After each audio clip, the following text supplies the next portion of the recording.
Hello again and welcome back to another one. And today we have a couple of topics to cover, from one that stirred heated debate over Eminem versus Nas, all thanks to Stephen A. Smith's recent comments when he was asked to pick between Eminem and Nas. And spoiler alert, self-proclaimed hip-hop heads are losing it right now on platforms like X, formerly known as Twitter, over his comments. But to be fair, self-proclaimed hip-hop heads on Twitter can't be trusted, because just a few days ago, they were all okay with rappers using ghostwriters for diss songs, since it was directed at Eminem, and we'll get to more on this in a moment. Today we also have more that continues one of the longest running beefs in hip-hop history between 50 Cent and Ja Rule that took an interesting turn recently, as rap fans shared their thoughts, which we'll get to momentarily. And today we also have one from former Death Row Records general manager on why we will never get a Snoop and Dre music project, contrary to what Snoop has said over the last few months in interviews, and we'll get to this at the latter part of the video. But first of all, before we dive in, we have two updates on stories we covered a while back, and starting with the music video for Doomsday Part 2, Cole Bennett recently revealed it will be the next video from the album. Unfortunately, it won't be today, though this was on the 29th of February, so clearly it was postponed since they previously revealed that it would drop end of February. And while some have expressed disappointment,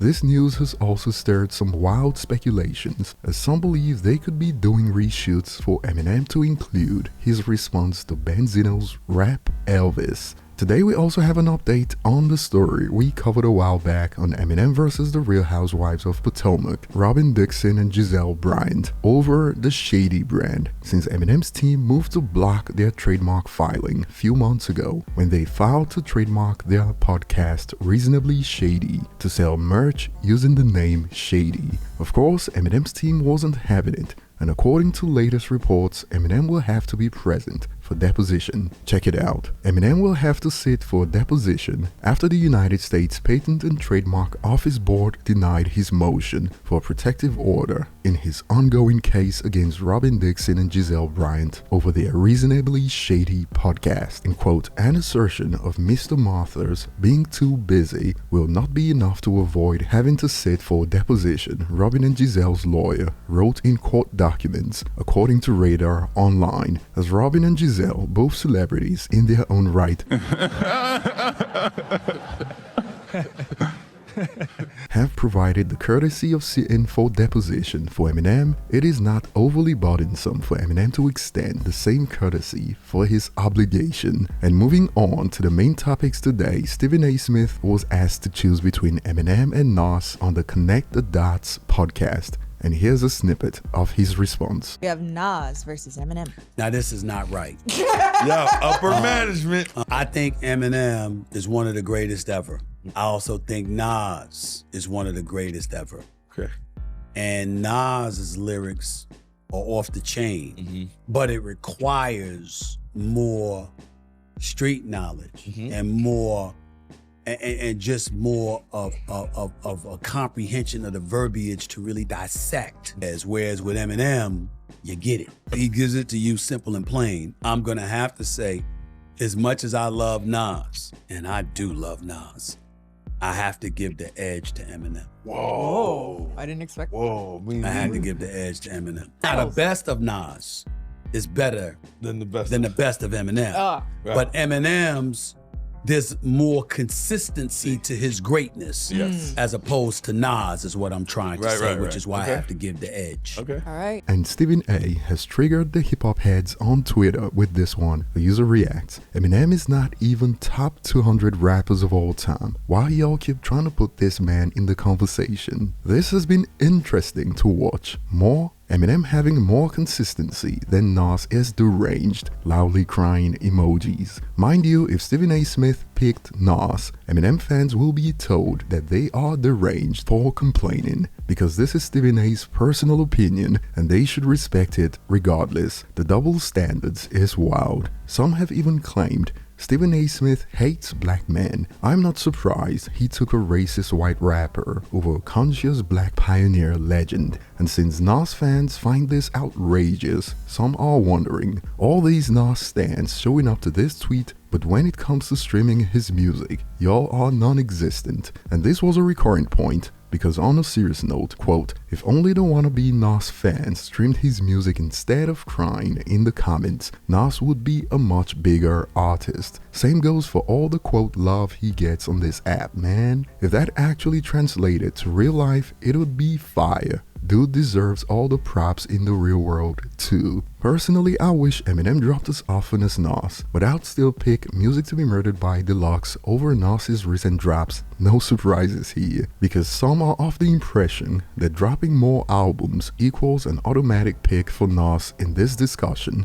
Check it out. The lack of pushback is what's funny. Once he mentioned consistency, one of them should have brought up that Nas dropped 6 albums in 3 years. Clearly, 6 albums in 3 years weren't enough for Stephen A. Smith to pick Nas over Eminem. It is his opinion, remember. And to be honest, the fans need to focus on the music. Holding these opinions on social media isn't enough. Great music gotta be supported too. Talk is cheap. Moving on, 50 Cent wasn't gonna ignore it when this made headlines. Ja Rule denied entry into the United Kingdom. Fans blame 50 Cent, and 50 Cent reacted with laughing emoji. I did not have nothing to do with this clown not getting in, lol. But he wasn't done kicking the man. He shared this tweet from Ja Rule. I'm so devastated, I can't believe the UK won't let me in. I've spent $500,000 in production of my own money to put this tour together, only to be denied entry days before my shows. This is not fair for me or my fans. These venues are 85% sold and now I can't come. Heartbreak emoji. 50 Cent reacted to this with laughing my bum off. I just got juice all over the place, sucker. And this got the internet buzzing. A user reacted. 50 Cent is a premium hater, laughing emoji, top graduate from Haters University.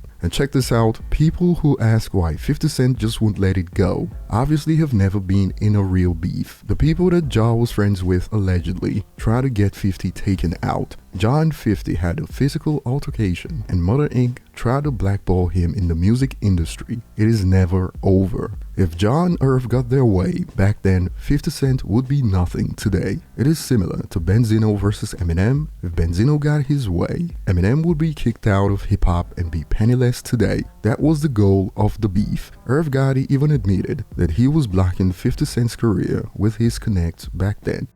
I blocked the nigga till he fell into M and Dre's lap. Damn! Are you serious? This is why these beefs are never over. And moving on, if you recall, back in 2022, Snoop Dogg revealed on the No Mercy podcast that he was working on an album with Dre. Me and Dr. Dre been working on an album for the past 2 months, and it'll be done in November. And it's produced by Dr. Dre. It's our 30th anniversary to Doggy Style. Wow. And the name of the album is Missionary. Why that name? The first album was Doggy Style. And it'll be done in November.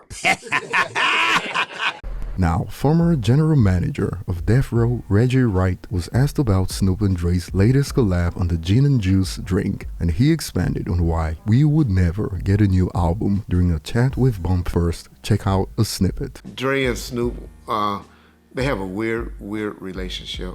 They never can do anything long. It never pans out between those two. So they can make some money off that. They will never get an album done. Y'all remember that tour that was supposed to have been happening at the Hollywood Bowl? And then they came up with that crazy excuse about the Writers Guild of all things with some music, okay. So they canceled the one in the show that was supposed to happen in June and July because they said because of the strike, and then postponed it until Snoop's birthday. Remember when I talked about that? I was like, I told y'all then that show is gonna never happen between those two. Dre got too much money, he don't need it. I'm telling y'all, there's something going on between Dre and Snoop to where they be cool for a minute, but then they not cool. They can't work together. Their entourages are different. So according to his take on this, it is a miracle that we even got to see a successful collaboration to promote the gin and juice drink. But what are your thoughts? Are you still waiting for Missionary to drop? Tell us below. Thanks for watching and see you on the next one.